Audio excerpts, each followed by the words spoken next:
歼幺五 D 电子战机亮相，证明其正式服役。这款战机有何特殊之处？歼幺五 D 能为003型航母带来什么？为何中国需要发展电子战机？近日，社交媒体上一张歼幺五飞行的画面引起关注。这架歼幺五的两侧翼尖处都装有明显的电子吊舱，可以看出这架歼幺五是最新版的歼幺五 D 电子战机。与2018年曝光的歼幺五 D 首飞照片不同，此次曝光的歼幺五 D 已经不再是黄皮版本，而是采用了灰白涂装，并且机身还带有编号563。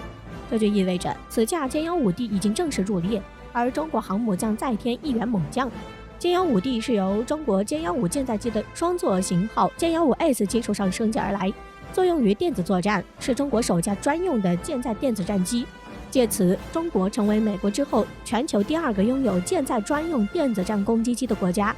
值得注意的是，就在不久前，台湾方面宣称解放军歼幺六 D 首次现身台海。另外，媒体也爆出最近歼幺幺 D 首飞成功。从中国电子战机发展来看，歼幺五 D 与歼幺六 D 以及歼幺幺 D 算是同步发展。歼幺五 D 主打对海，歼幺六 D 主打对地。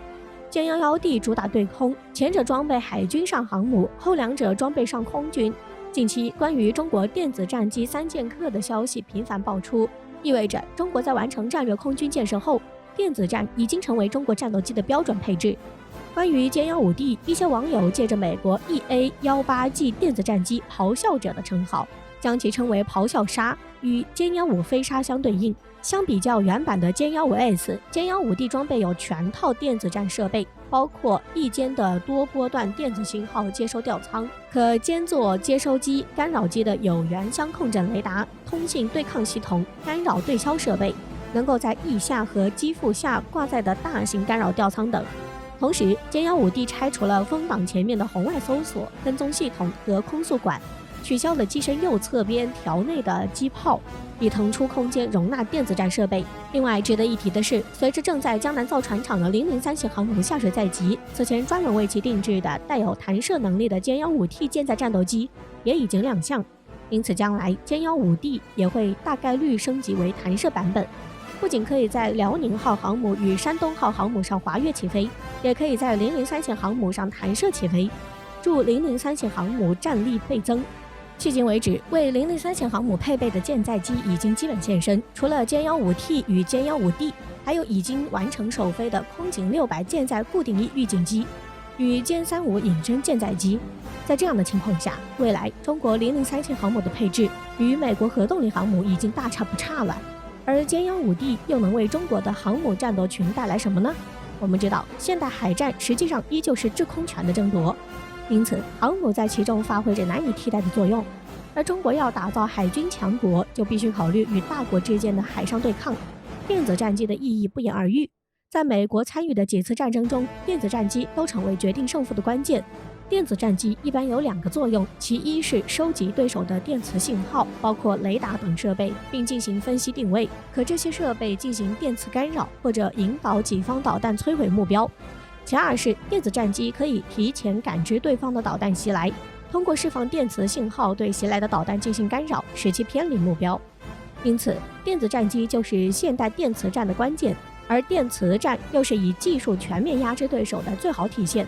就拿歼幺五 D 来说，其主要作用就是配合其他舰载机参与作战。比如歼幺五 D 可以与参与进攻的歼幺五配合，在对手拥有密集的防空火力时，非隐身的歼幺五要突破防空火力可能会遇到麻烦。此时歼幺五 D 可以配合进行电子压制，从而提升攻击方战机的突防概率和生存能力。而即便在将来歼35服役的时候，歼幺五 D 依旧可以利用电子战能力为其提供电子掩护。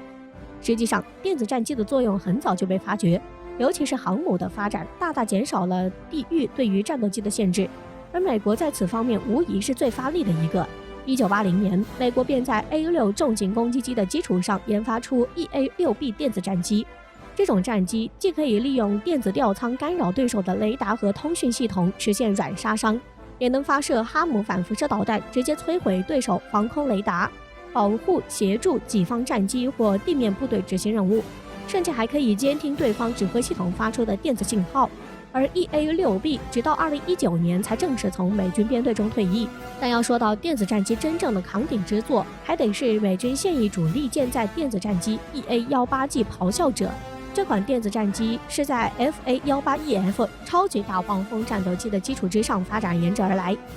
2009年正式服役 ，EA-18G 最大的特点便是安装了相当强大的新一代电子吊舱。这种电子吊舱可以干扰160公里外的雷达，大部分现役防空火力都没有如此范围，因此 EA-18G 可以在对手导弹未能发出之前就将其瘫痪。另外 ，EA-18G 还装有世界上唯一能够在对敌实施全频段干扰时仍不妨碍电子监听的系统，其外挂点多达11个，可以携带 FA-18作战用的武器。因此，美国人也将 EA-18G 称为全球最强电子战机。据获悉，在一次美军的内部模拟演习中，一架 EA-18G 利用 AIM-120 导弹击落了一架 F-22 战斗机。后来，美军将 F-22 的图标刷在了这架 EA-18G 的座舱下方。从美军对电子战机的重视程度就不难看出，电子战机的确能在战场上发挥重要的作用。此前，一些国家也会在其舰载机上安装电子吊舱，发挥电子战机的作用。比如，法国给阵风 M 舰载机配备的有频谱电子战系统，俄罗斯也曾为苏33舰载机加装电子战吊舱。不过，这些战机都属于临时改装型。因为其电力系统限制，这些电子战设备相对简陋，压制功率不足，与专门的电子战机完全不是一个档次。过去，中国也为很多战斗机配备有临时加装的电子吊舱，但由于功率很小，这些电子吊舱只适用于电子自卫。而前面提到，中国要打造海空军强国，就不能依靠这种临时的改装，而是要专门设计出电子战机。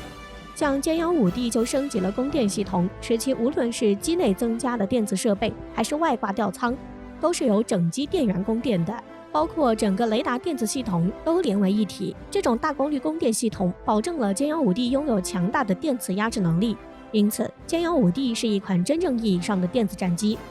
不过，也有网友提出疑问，为何美国只会专注于一种电子战机，比如现役的 EA-18G， 海空军都在用，而中国却要为多种型号飞机设计不同的电子战机呢？